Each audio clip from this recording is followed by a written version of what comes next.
Now new tidings came to Doriath concerning Nargothrond, for some that had escaped from the defeat and the sack and had survived the fell winter in the wild came at last to Thingol seeking refuge, and the march wardens brought them to the king.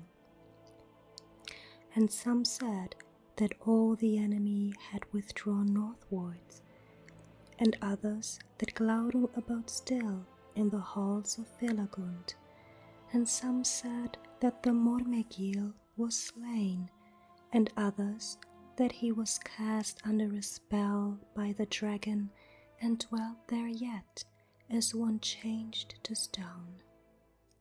But all declared that it was known to many in Nargothrond ere the end that Mormegil was none other than Turin, son of Húrin of Dorlomin.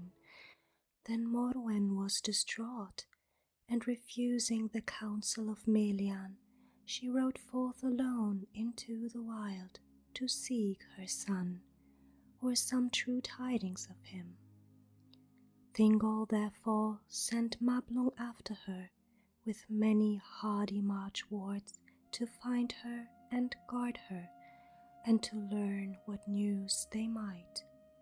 But Nienor was bidden to remain behind. Yet the fearlessness of her house was hers, and in an evil hour, in hope that Morwen would return when she saw that her daughter would go with her into peril, Nienor disguised herself as one of Thingol's people, and went with that ill-fated riding. They came upon Morwen by the banks of Sirion, and Mablung besought her to return to Menegroth, but she was fey, and would not be persuaded. Then also the coming of Nienor was revealed, and despite Morwen's command, she would not go back, and Mablung perforce brought them to the hidden ferries at the merce of twilight, and they passed over Sirion.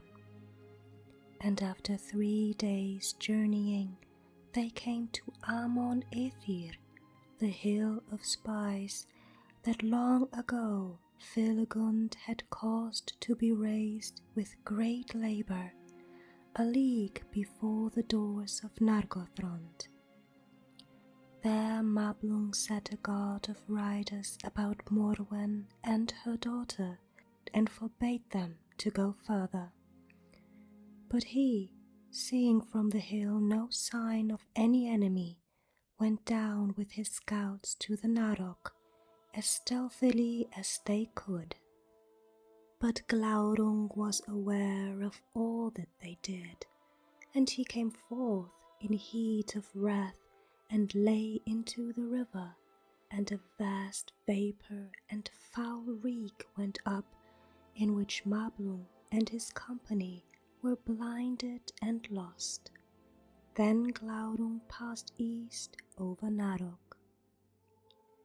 Seeing the onset of the dragon, the guards upon Amon Aethir sought to lead Morwen and Nienor away, and fly with them with all speed back eastwards.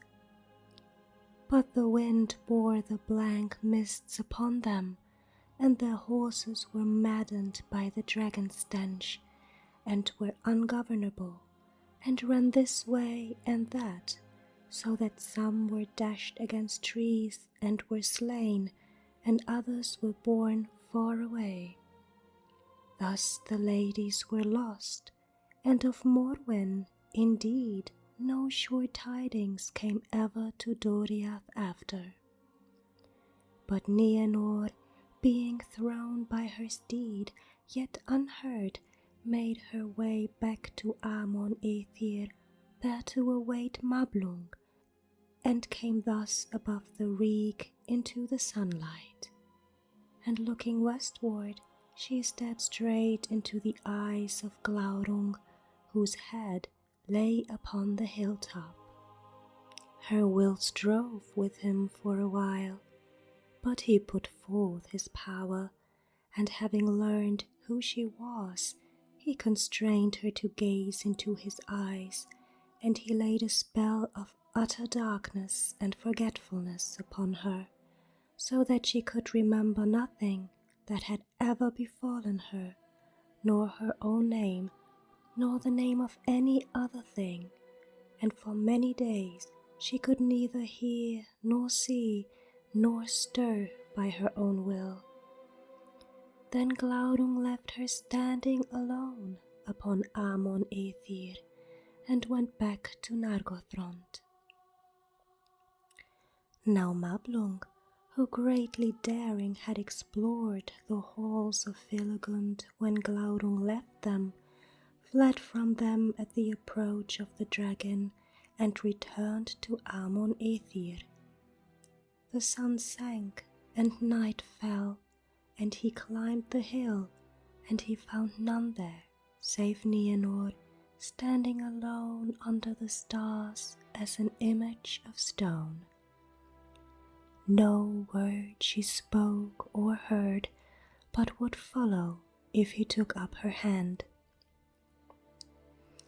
Therefore in great grief he led her away, though it seemed to him vain, for they were both like to perish, so cowerless in the wild. But they were found by 3 of Mablung's companions, and slowly they journeyed northward and eastward towards the fences of the land of Doriath beyond Sirion, and the guarded bridge nigh to the inflowing of Isgalduin. Slowly the strength of Nienor returned as they drew nearer to Doriath, but still she could not speak or hear, and walked blindly as she was led. But even as they drew near the fences, at last she closed her staring eyes and would sleep, and they laid her down and rested also, unheedfully, for they were utterly outworn. There they were assailed by an orc band, such as they now roamed often, as nigh the fences of Doriath as they dared. But Nienor in that hour recovered hearing and sight, and being awakened by the cries of the orcs, she sprang up in terror and fled ere they could come to her. Then the orcs gave chase, and the elves after, and they overtook the orcs and slew them ere they could harm her.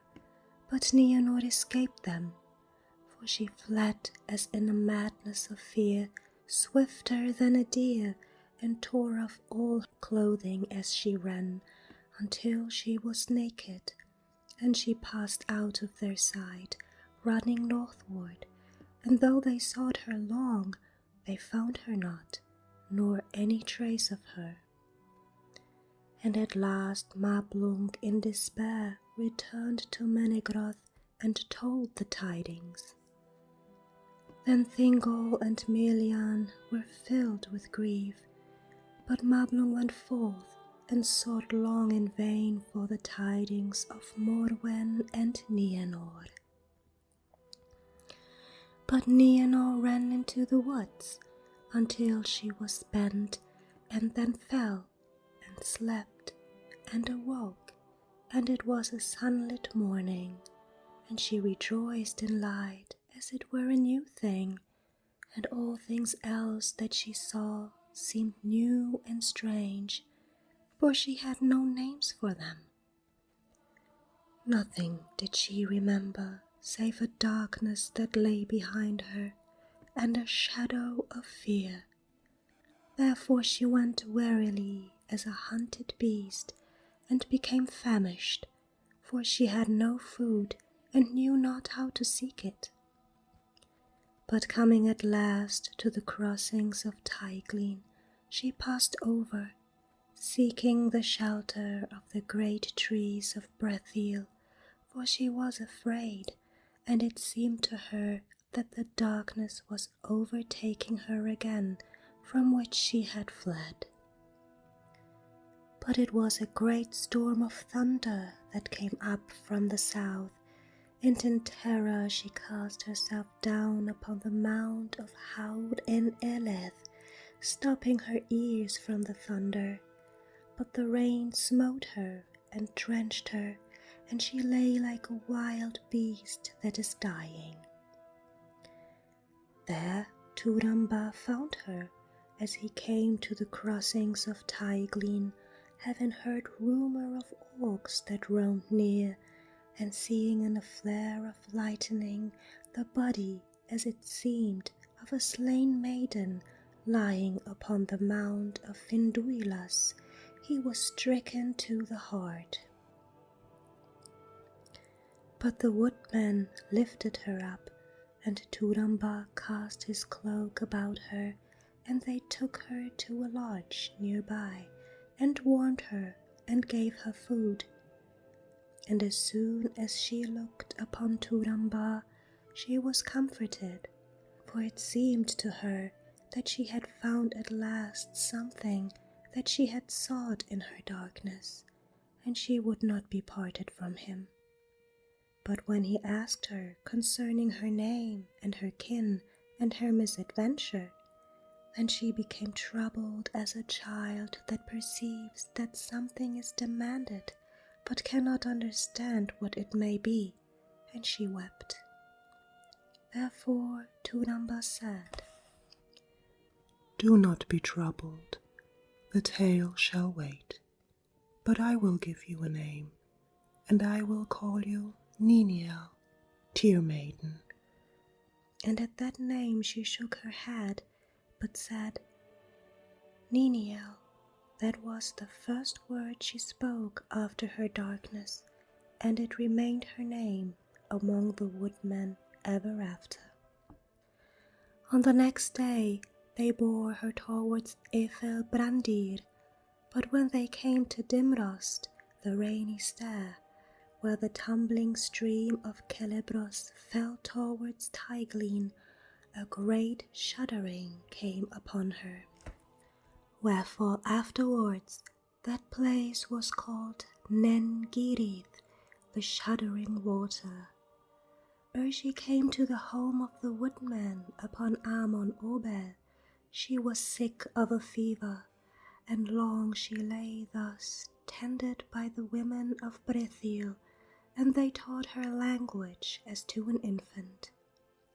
But ere the autumn came by the skill of Brandir, she was healed of her sickness, and she could speak, but nothing did she remember of the time before she was found by Turambar on the mount of Haud en Eleth. And Brandir loved her, but all her heart was given to Turambar. In that time the woodmen were not troubled by the orcs, and Turambar went not to war, and there was peace in Brethiel. His heart turned to Niniel, and he asked her in marriage, but for that time she delayed in spite of her love. For Brandir foreboded he knew not what, and sought to restrain her, rather for her sake than his own or rivalry with Turambar, and he revealed to her that Turambar was Turin, son of Hurin, and though she knew not the name, a shadow fell upon her mind. But when 3 years were past since the sack of Nargothrond, Turambar asked Niniel again, and vowed that now he would wed her, or else go back to war in the wild. And Niniel took him with joy, and they were wedded at the midsummer, and the woodmen of Brethiel made a great feast. But ere the end of the year, Glaurung sent orcs of his dominion against Brethiel, and Turambar sat at home, deedless, for he had promised to Niniel that he would go to battle only if their homes were assailed. But the woodmen were worsted, and Dorlas upbraided him that he would not aid the people that he had taken for his own. Then Turambar arose and brought forth again his black sword, and he gathered a great company of the men of Brethiel, and they defeated the orcs utterly. But Glaurung heard tidings that the black sword was in Brethiel, and he pondered what he heard, devising new evil. In the spring of the year after Niniel conceived, and she became wan and sad, and at the same time there came to Efel Brandir the first rumours that Glaurung had issued from Nargothrond. Then Turambar sent out scouts far afield, for now he ordered things as he would, and few gave heed to Brandir. As it drew near to summer, Glaurung came to the borders of Brethiel and lay near the west shores of Teiglin, and then there was great fear among the wood folk, for it was no plain that the great worm would assail them and ravage their land, and not pass by, returning to Angband as they had hoped. They sought therefore the counsel of Turambar, and he counselled them that it was vain to go against Glaurung with all their force, for only by cunning and good fortune could they defeat him. He offered therefore himself to seek the dragon on the borders of the land, and bade the rest of the people to remain at Efel Brandir, but to prepare for flight. For if Glaurung had the victory, he would come first to the woodmen's homes to destroy them, and they could not hope to withstand him.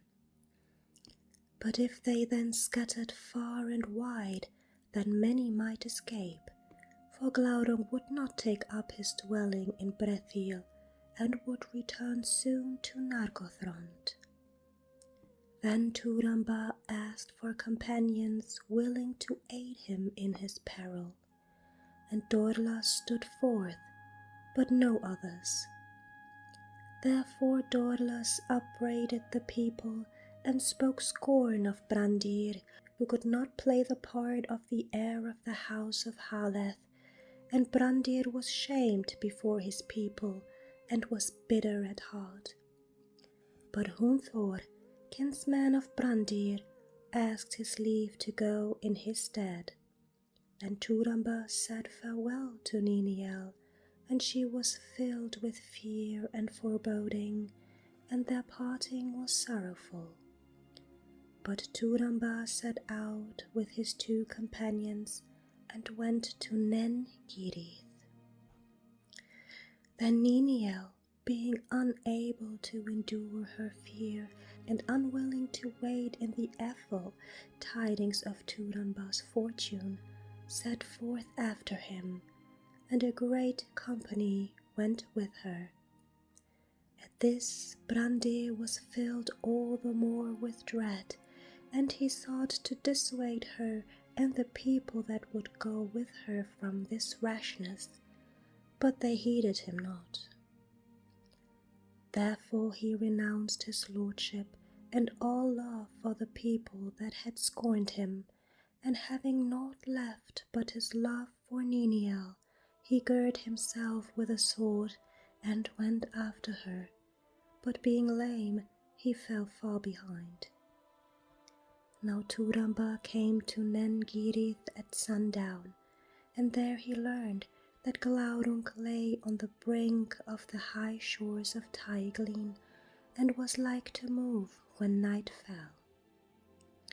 Then he called those tidings good, for the dragon lay at Kabet en Aras, where the river ran in a deep and narrow gorge that a hunted deer might overleap, and Turambar thought that he would seek no further, but would attempt to pass over the gorge.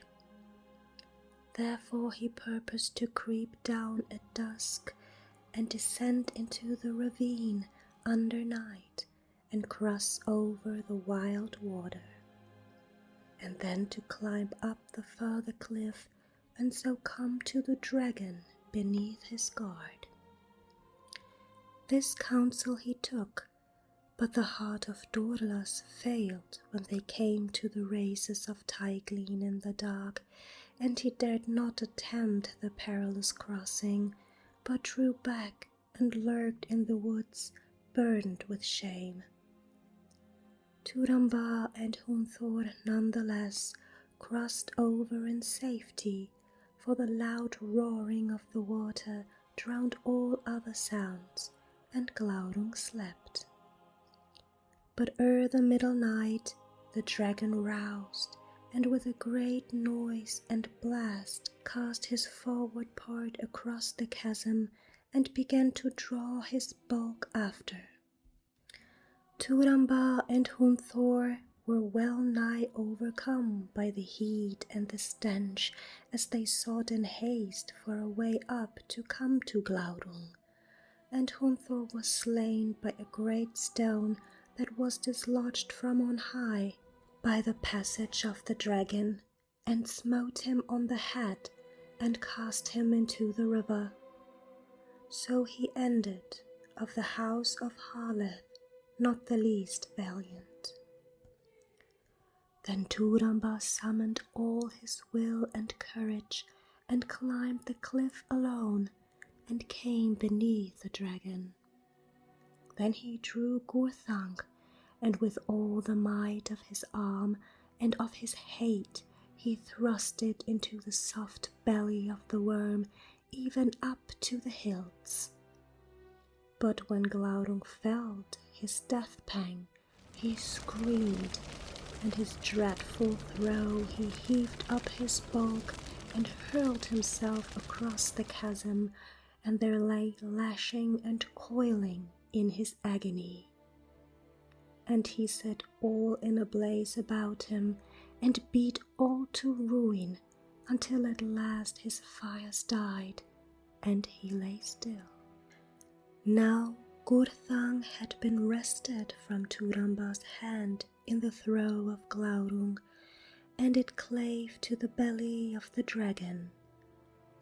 Turambar therefore crossed the water once more, desiring to recover his sword and to look upon his foe, and he found him stretched at his length and rolled upon one side, and the hilts of Gurthang stood in his belly.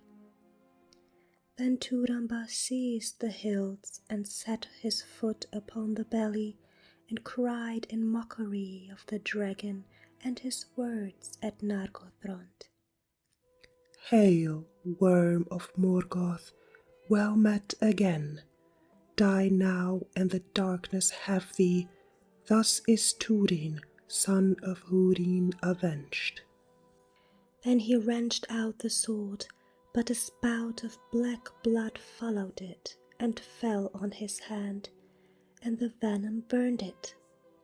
And thereupon Glaurung opened his eyes and looked upon Turambar with such malice that it smote him as a blow, and by that stroke and the anguish of the venom he fell into a dark swoon, and lay as one dead, and his sword was beneath him. The screams of Glaurung rang in the woods, and came to the people that waited at Nengirith, and when those that looked forth heard them, and saw afar the ruin and burning that the dragon made, they deemed that he had triumphed and was destroying those that assailed him. And Niniel sat and shuddered beside the falling water, and at the voice of Glaurung her darkness crept upon her again, so that she could not stir from that place of her own will. Even so Brandir found her, for he came to Nengirith at last, limping wearily. And when he heard that the dragon had crossed the river and had beaten down his foes, his heart yearned towards Niniel in pity. Yet he thought also, Turambar is dead, but Ninia lives. Now it may be that she will come with me, and I will lead her away, and so we shall escape from the dragon together." After a while, therefore, he stood by Niniel, and he said, "Come, it is time to go. If you will, I will lead you." And he took her hand, and she arose silently and followed him, and in the darkness none saw them go.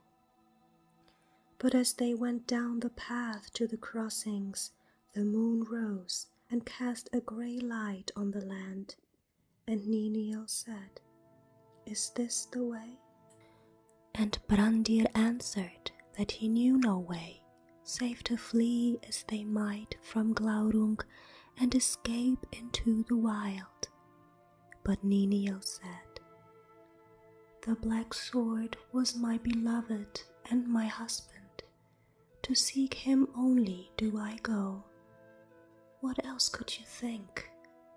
And she sped on before him.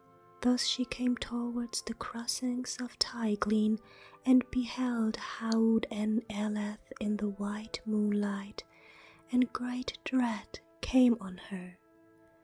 Then with a cry she turned away, casting off her cloak, and fled southward along the river, and her white raiment shone in the moon. Thus Brandir saw her from the hillside, and turned to cross her path, but he was still behind her when she came to the ruin of Glaurung, nigh the brink of Kabed en Aras. There she saw the dragon lying, but she heeded him not, for a man lay beside him, and she ran to Turambar and called his name in vain. Then finding that his hand was burned, she washed it with tears and bound it about with a strip of her raiment, and she kissed him and cried on him again to awake. Thereat Glaurung stirred for the last time ere he died, and he spoke with his last breath, saying, "Hail, Nienor, daughter of Urin, we meet again ere the end. I give thee joy that thou hast found thy brother at last.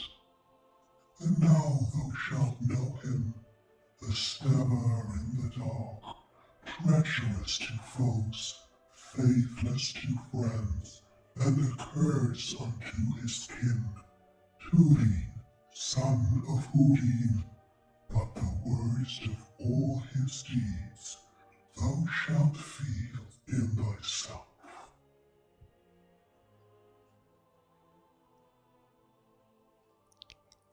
Then Glaurung died, and the veil of his malice was taken from her, and she remembered all the days of her life. Looking down upon Turin, she cried, "Farewell, O twice beloved! A Turin Turambar, Turun Ambaratanen, master of doom, by doom mastered, O happy to be dead." Then Brandir, who had heard all, standing stricken upon the edge of ruin, hastened towards her, but she ran from him distraught with horror and anguish, and coming to the brink of Kabed en Aras, she cast herself over, and was lost in the wild water. Then Brandir came and looked down, and turned away in horror, and thought he no longer desired life. He could not seek death in that roaring water. And thereafter no man looked again upon Kabed en Aras, nor would any beast or bird come there, nor any tree grow, and it was named Kabed Naeramarth, the leap of dreadful doom. But Brandir made his way back to Nengirith to bring tidings to the people, and he met Dorlas in the woods and slew him, the first blood that ever he had spilled, and the last. And he came to Nangirith, and men cried to him, "Have you seen her? For Niniel is gone." And he answered, Niniel is gone forever. The dragon is dead, and Turambar is dead, and those tidings are good. The people murmured at these words, saying that he was crazed, but Brandir said, Hear me to the end. Niniel, the beloved, is also dead. She cast herself into Teiglin, desiring life no more, for she learned that she was none other than Nienor, daughter of Húrin of Dorlamin, ere her forgetfulness came upon her, and that Turambar was her brother, Turin, son of Húrin. But even as he ceased and the people wept, Turin himself came before them. For when the dragon died, his swoon left him, and he fell into a deep sleep of weariness. But the cold of the night troubled him, and the hills of Gurthang drove into his side, and he awoke. Then he saw that one had tended his hand, and he wondered much that he was left none the less to lie upon the cold ground, and he called, and hearing no answer, he went in search of aid, for he was weary and sick. But when the people saw him, they drew back in fear, thinking that it was his unquiet spirit, and he said, Nay, be glad, for the dragon is dead, and I live. But wherefore have you scorned my counsel and come into peril? And where is Niniel? For her I would see, and surely you did not bring her from her home. Then Brandir told him that it was so, and Niniel was dead. But the wife of Dorlas cried out, Nay, Lord, he is crazed, for he came here saying that you were dead, and he called it good tidings, but you live. Then Turambar was wrathful, and believed that all Brandir said or did was done in malice towards himself and Niniel, begrudging their love, and he spoke evilly to Brandir, calling him Clubfoot. Then Brandir reported all that he had heard, and named Nienel Nienor, daughter of Húrin, and he cried out upon Turambar with the last words of Glaurung, that he was a curse unto his kin and to all that harboured him.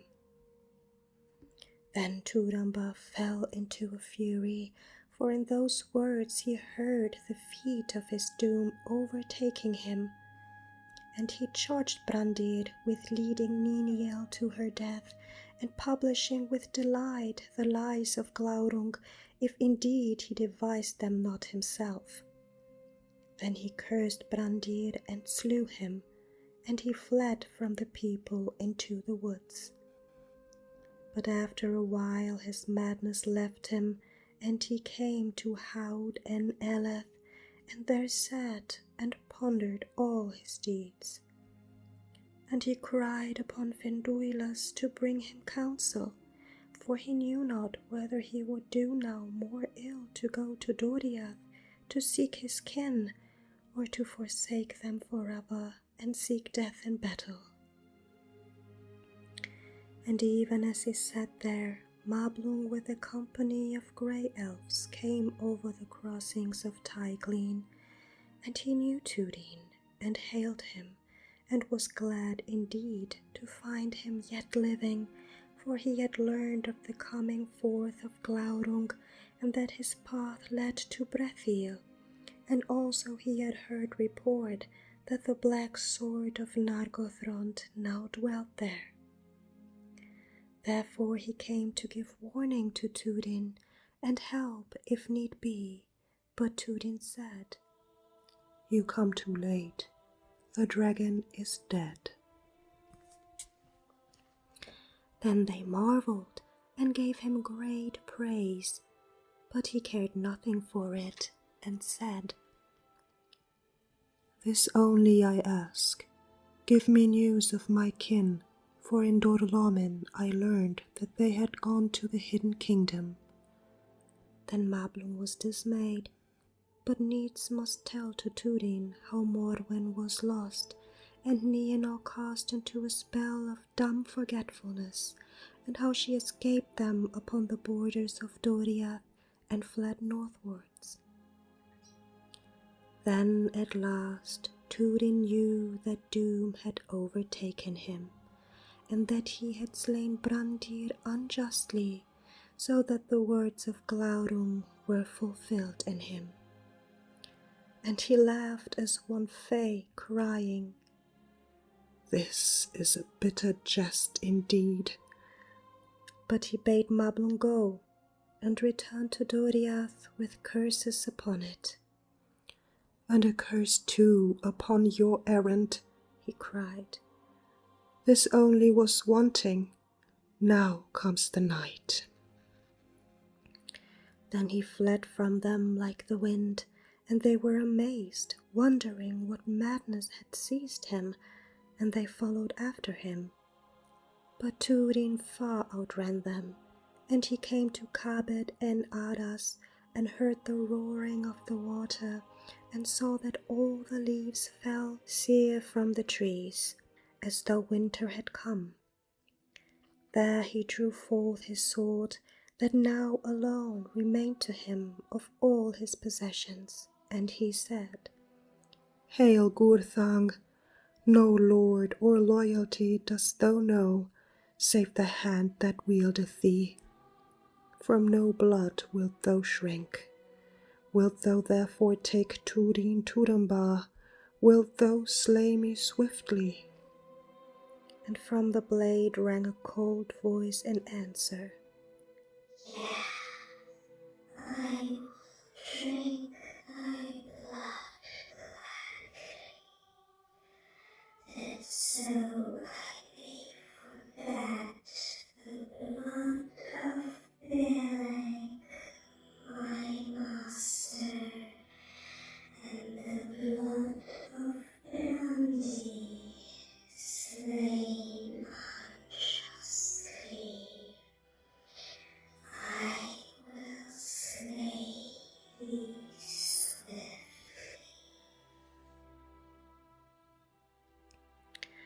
Then Turin set the hilts upon the ground, and cast himself upon the point of Gurthang, and the black blade took his life.